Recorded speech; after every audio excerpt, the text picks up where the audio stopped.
उस thought process में निशाना शायद सही जगह पर लगा हो, इसीलिए अखिलेश यादव को इतनी समस्या हो गई कि वो यहां तक पहुंच गए कि योगी आदित्यनाथ भी अपना डीएनए टेस्ट करवा ले, हम भी करवा लेते। अरे अपराधियों की बात कर रहे थे, थोड़ी अखिलेश यादव जी की बात कर रहे थे योगी आदित्यनाथ। नहीं, देखिए, लगातार इस देश में डीएनए की बात बहुत होती है और डीएनए ये दिखाने की कोशिश किया जाता है कि साहब हम जो हैं वो एक हैं और ये दूसरे डीएनए वाले हैं। तो योगी आदित्यनाथ को जवाब इसलिए दिया गया है और जवाब ये लगातार सवाल है कि पहले ये तय हो जाए कि इस देश का मूल निवासी कौन है। भाई अभी तो झगड़ा इसी बात का है ना कि ये आक्रांता हैं, ये बाहरी हैं, ये हम यहाँ के मूल निवासी हैं। तो यहाँ के मूल निवासियों का डीएनए किसका है और यहाँ के बाहर आए हुए आक्रांता तो वो लोग भी हैं। मैं तो पूरी जिम्मेदारी से कह रहा हूं, जो मुगलों से और मुसलमानों से पहले इस देश में आए थे वो भी आक्रांता है। उन्होंने भी इस देश में यहाँ के मूल निवासियों को काटा।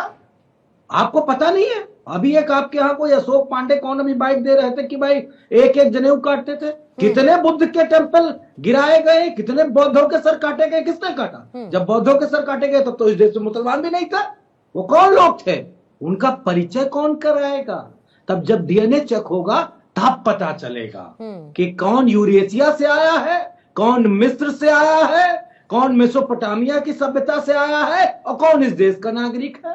तब आएगी ना बात समझ में कि आक्रांता सिर्फ मुसलमान ही नहीं रहे इस देश में, इससे पहले वाले भी आक्रांता रहे जो आए और यहाँ के लोगों को कोई एक देश में नहीं हुआ है। कनाडा में जाएंगे, कनाडा के आदिवासी मूल निवासी थे, वहां जाके पहले फ्रांसीसी चले गए, इसके बाद वहां पे इंग्लैंड वाले चले गए। इसी तरह अमेरिका में भी है, वहां पे ब्लैक लोग रहते थे, वहां भी पहले फ्रांसीसी और ये लोग चले गए। तो ये पूरे दुनिया का लगभग इतिहास यही है। मैं एक ही बात कहना चाहता हूं, योगी आदित्यनाथ जी आप एक असफल मुख्यमंत्री हैं। आपकी पुलिस ने इस देश के, इस प्रदेश के 5 जिम्मेदार नागरिकों को जिनका दोष पत्थर चलाने का था, उनकी हत्या आपने करवा दी। और अब उस हत्या पे पर्दा डालने के लिए डीएनए, संभल, फलाना, धमाका, अब मैं डालूंगा याचिका, मैं डालूंगा, मैं हिंदू हूं, मैं डालूंगा कि बौद्ध मठ कहां पे है। स्वामी विवेकानंद जी ने लिखा है अपनी किताब में